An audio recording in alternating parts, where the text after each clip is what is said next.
We just hit 100,000 miles.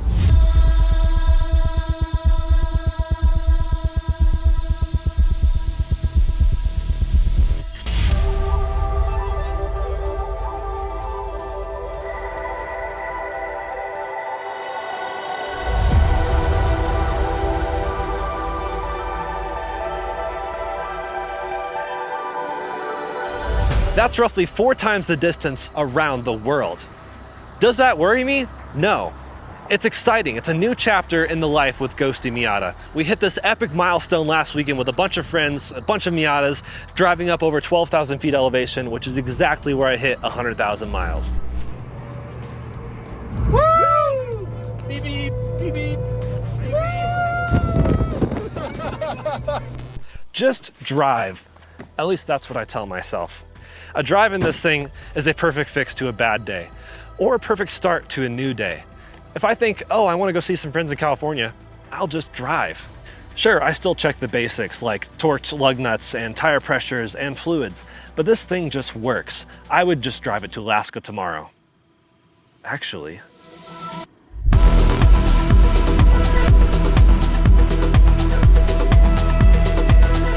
Okay, so I'm not actually going to Alaska, but welcome to my 100,000 mile debrief.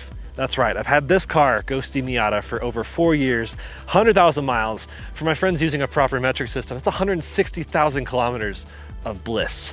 So I would like to think I'm qualified to talk about the ownership of said mileage. In fact, even more. I had an NC1 that I bought with over 200,000 miles, drove it to 250,000 miles. So I've experienced a lot of chapters in NC Miata life.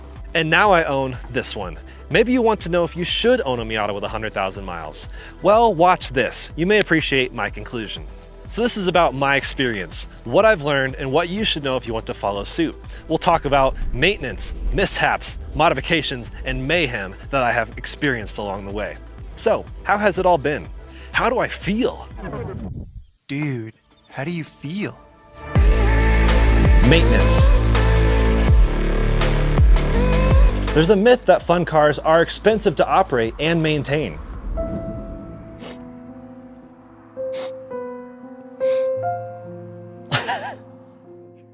Porsche, why? Engine oil pan? $3,000. Why must you hurt me like this? Wow. At least you sound like this.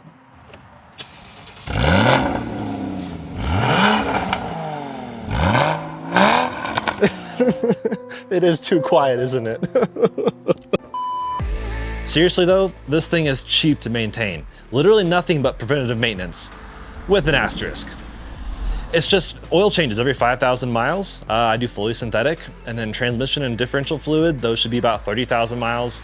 Brakes and tire rotations, I mean, those come as they're needed. But I get quite a bit of life on my brakes because I've rev matched my downshifts everywhere. With tires though, I don't have like a super rigid schedule because I'm always moving them around anyways because of my winter tires / summer tire setup. So I measure them and place them accordingly. And yeah, really the only major wear items are like tires and brakes. Brakes are so cheap. Well, relatively speaking. I mean, they're like half the price of a Boxster. And then there's the asterisk.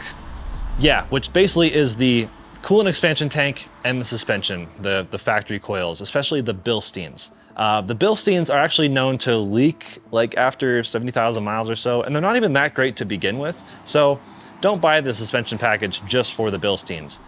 And the coolant expansion tank, the infamous ticking time bomb of the NC Miata. I know it is a failure point, but I will say my last Miata, 250,000 miles, never had an issue, and it was on the original factory coolant expansion tank. That being said, I played it safe. I have the Dayfab one in here, which we'll talk about in the modifications section. And suspension, Maestro RZ CRD coilovers, chef's kiss. But the shocks, they were actually fine. But I still did take the opportunity to upgrade them. Speaking of upgrades, perfect tangent. Modifications. To take myself down memory lane, I'm gonna try to get all these correct and even in the right order of operation. Although I wouldn't necessarily do them in this order again. Let me know if you guys wanna see a video on my recommendations for modifications on the NC Miata. If so, drop a comment below. Let's go. Vanity plate, stubby antenna, all-weather mats, ND shift knob, Ford unicorn tiers, transmission oil, door bushings, winter wheels and tires. So I have a reverse camera that's aftermarket, and then a head unit with CarPlay from Apple, and then Android Auto. Hold on, bro. Sorry. Let me show you how to do it. You actually get a reverse camera, and your head unit has Apple CarPlay and Android Auto.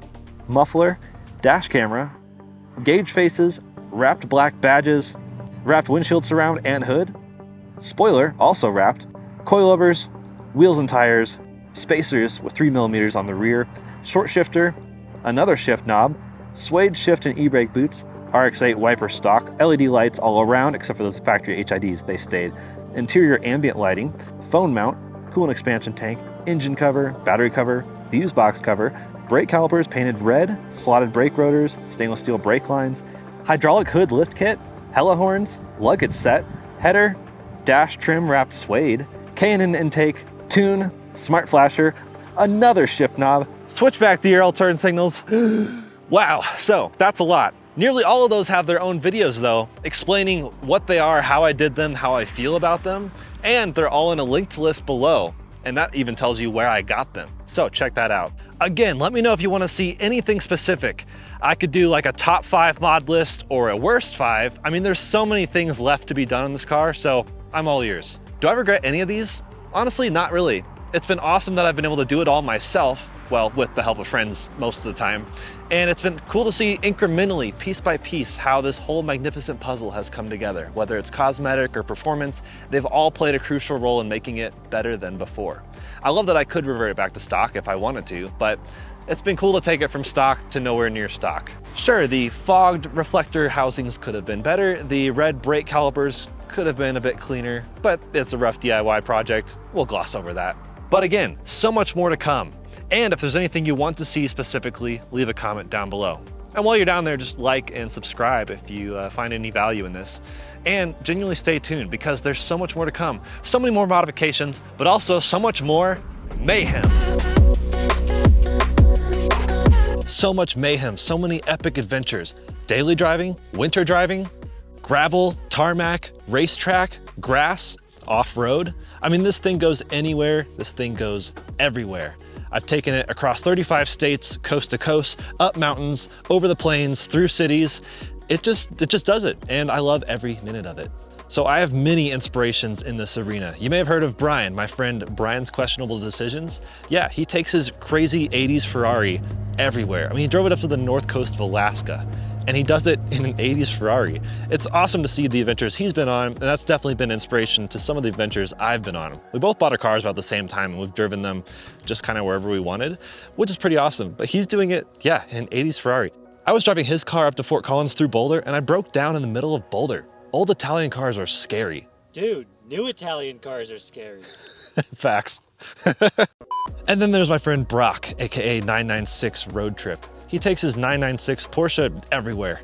And he does it with like a rooftop tent most of the time, which is so rad. I don't think this could handle this. This is a convertible. He has a coupe. But one nap in his rooftop tent kind of changed my life.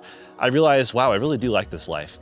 This nomadic, just go wherever you want and don't really care. He doesn't care about the miles he puts on his car. He doesn't care about what may happen to the car.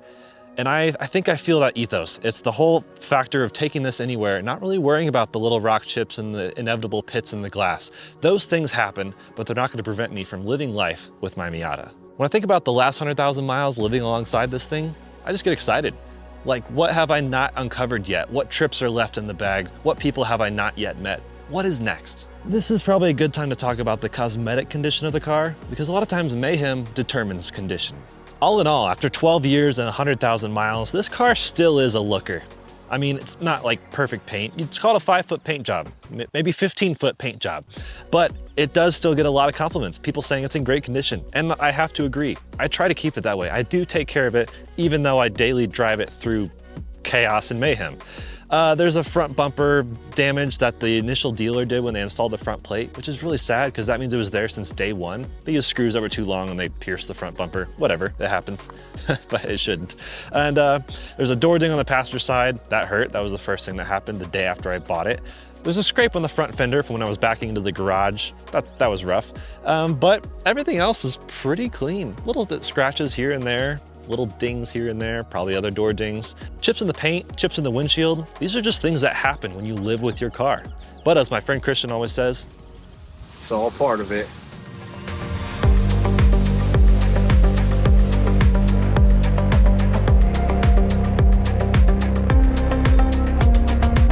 so can I recommend it? Should you do it? Is it okay to own a Miata with 100,000 miles?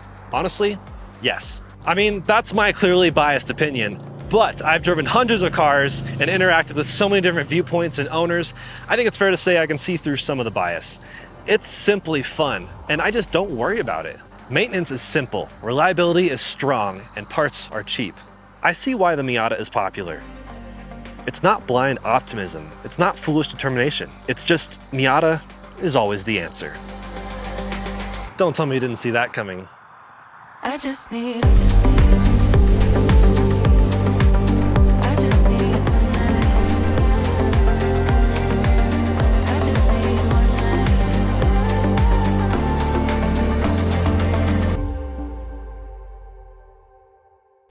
Is it okay to own a Miata with 100,000 miles? Honestly, no, buy a red Kia Soul. You actually get a reverse camera. Oh wait, I forgot to go out of gear. Okay. Was that okay though? Yeah. Nice. What do savage geese do? Just,